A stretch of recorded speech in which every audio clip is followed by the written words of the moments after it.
Cuando cayó la noche del 24 de julio de 1953, un Starfire F-94C despegó de la base aérea Otis, cerca de Cape Cod, Massachusetts, para investigar un misterioso objeto volador no identificado. Pero cuando el avión alcanzó una altura de apenas 500 metros, le fallaron todos los sistemas de control. Incapaces de controlar la agitada aeronave, el piloto y el operador del radar se vieron forzados a saltar en paracaídas. Para entonces, el Starfire había descendido a 300 metros de altura e iba directo a tierra a 300 kilómetros por hora. El piloto aterrizó bien, pero no supo por qué no había oído cuando se estrelló su avión. De hecho, no hubo explosión ni impacto alguno. El avión se desvaneció y el operador del radar también. En una búsqueda exhaustiva no se encontró nada excepto la cubierta corrediza de la cabina que se había desprendido cuando el piloto se eyectó del avión. 5 meses después, la noche del 23 de noviembre, un Scorpion F-89C salió de la base aérea de Kinross para investigar un ovni que al parecer estaba volando sobre el espacio aéreo restringido del lago Superior en Michigan. Monitoreado de cerca por el control de tierra, el Scorpion se abalanzó sobre su presa. Como dos crestas de eco se convirtieron en una sola, el control de tierra supuso que el Scorpion estaba volando sobre su objetivo y esperaron a que las crestas de eco volvieran a separarse. Pero no se separaron. En lugar de eso, la cresta de eco desapareció y se perdió el contacto por radio. Nada se encontró en una búsqueda exhaustiva. El avión y su tripulación habían desaparecido y empezó a rumorarse que el Scorpion, al igual que el Starfire hacía unos meses, se había topado con un visitante no grato del espacio exterior y jamás se le volvió a ver. Aunque los ovnis eran algo nuevo, desde finales de la Segunda Guerra Mundial, los pilotos han reportado la aparición de cosas extrañas en el cielo. Y nada hubiese podido haber preparado al piloto de un Lightning P-38 de la Fuerza Aérea de los Estados Unidos para lo que vería la noche del 22 de diciembre de 1944. Este se asombró al ver que una brillante esfera color fuego surgía de la oscuridad y se acercaba a su avión mientras sobrevolaba una zona de importancia decisiva de Alemania a 3.000 metros de altura. Cuando alcanzó al P-38, la esfera se niveló con el avión y empezó a moverse alrededor de las puntas de las alas, pero el piloto no podía quitársela de encima, hiciera lo que hiciera. Después, como si se hubiera cansado de jugar, el extraño objeto desapareció a gran velocidad, dejando que el tembloroso pero aliviado piloto regresara a salvo a la base. Más tarde, otros pilotos que regresaban de sus misiones reportaron haber visto el mismo fenómeno. A veces, las esferas parecían siniestros objetos de metal. A veces parecían bolas incandescentes de fuego. Y a veces, grupos de luces de colores titilantes. No obstante su apariencia, no hacían nada sino aparecer fugazmente antes de desvanecerse de la misma forma en que aparecían. Pronto esos misteriosos objetos fueron denominados Foo Fighters, por una tira cómica de aquellos días donde había un personaje llamado Smokey Stover. La frase más popular de Smokey era, "Donde hay Foo, hay fuego". El primer piloto que utilizó el término fue el teniente Donald Myers en diciembre de 1944. Es probable que Myers, oriundo de Chicago, haya visto la tira cómica de Smokey Stover en uno de los diarios de su ciudad natal. Él describió cómo lo siguieron 32 kilómetros sobre el Valle del Rin, cómo giró a estribor, cómo dos bolas de fuego giraron con él y cómo éstas lo seguían a pesar de que iba a 420 kilómetros por hora.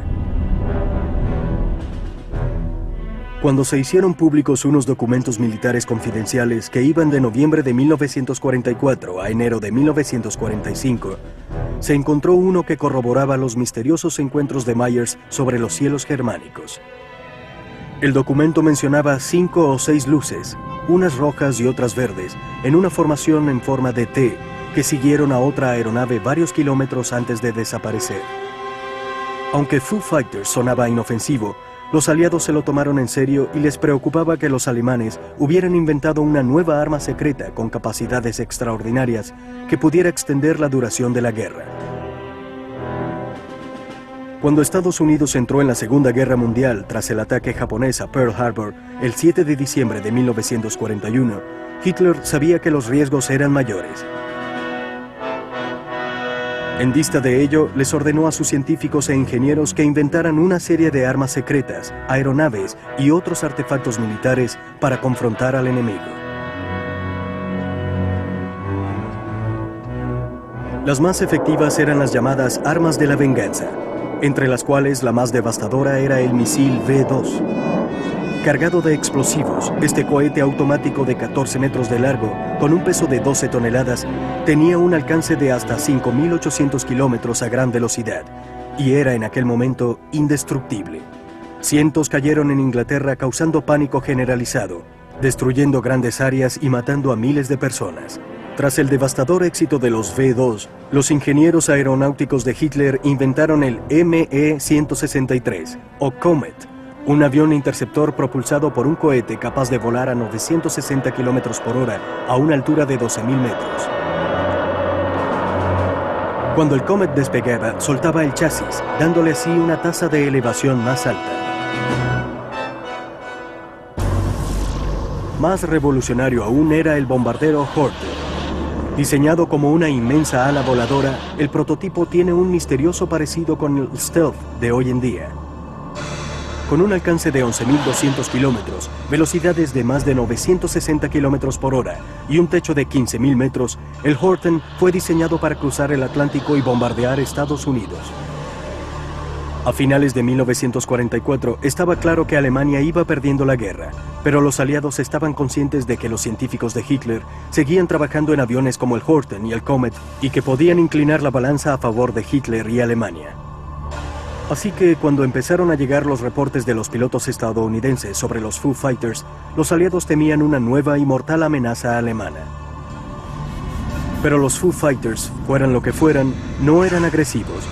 Y no fue sino hasta después de la guerra que los aviones y sus tripulaciones empezaron a desaparecer. Al final de la Segunda Guerra Mundial, el gobierno de Estados Unidos estaba consciente de la habilidad de los mejores científicos de Hitler, sobre todo de los relacionados con la investigación de misiles, y se los llevó a Estados Unidos antes de que los reclutaran los soviéticos. El más renombrado de todos era el Dr. Werner von Braun, el diseñador de los letales misiles V2, quien estuvo al frente de un equipo notable en la base secreta de Peenemünde. Los estadounidenses se sorprendieron al darse cuenta de que los científicos de Hitler les llevaban entre 5 y 10 años de ventaja. Los científicos alemanes pusieron manos a la obra en Fort Bliss, Texas.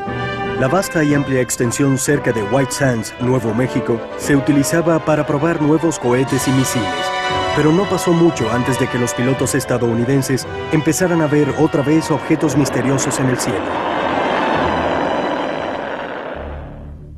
En junio de 1947, un avión de carga de la Marina desapareció en las montañas Cascade, en el estado de Washington.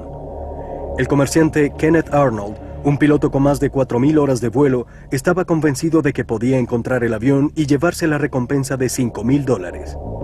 El 24 de junio a las 2 p.m., Arnold despegó del aeropuerto de Chehalis. Era un día perfecto, estaba claro y despejado. El avión de Arnold, un Kohler monomotor, era apropiado para volar sobre terreno montañoso, y él dijo que no debería pasar más de 1 hora antes de encontrar el avión de carga perdido. Después de pocos minutos, se estabilizó a 3.000 metros y empezó a hacer un barrido sobre Mount Rainier. De pronto, dio un sobresalto por un repentino destello de luz a lo largo de su avión. Un DC-4 estaba en las cercanías y pensó que el destello era el reflejo del fuselaje. Pero para mayor sorpresa, momentos después, vio una formación de 9 aeronaves en forma de media luna. Mientras las veía, Arnold se preguntaba si se habría topado con unos aviones militares secretos.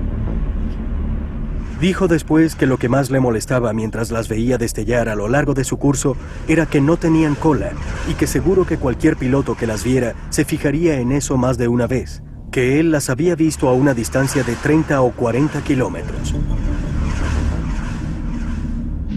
Arnold abandonaría su búsqueda y se iría a casa, donde describió boquiabierto su misterioso encuentro. La prensa adoptó su descripción de los objetos no identificados y dijo que volaban como platillos rasantes sobre una piscina. Entonces se acuñó el término platillo volador, y Arnold pasó a la historia como el primer hombre en haber visto uno. Arnold había sido piloto militar, y por lo tanto era un testigo confiable. El FBI dijo que era difícil creer que un hombre con la integridad de Arnold dijera que había visto varios ovnis y escribiera los reportes que redactó si no los hubiera visto.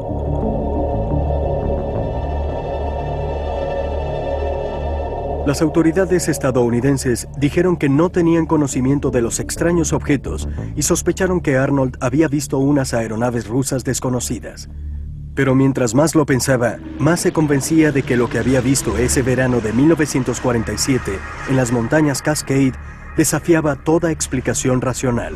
Pero más extraño aún fue el hecho de que 2 semanas después un granjero encontró unos extraños trozos de metal esparcidos por el suelo cerca de Roswell, Nuevo México.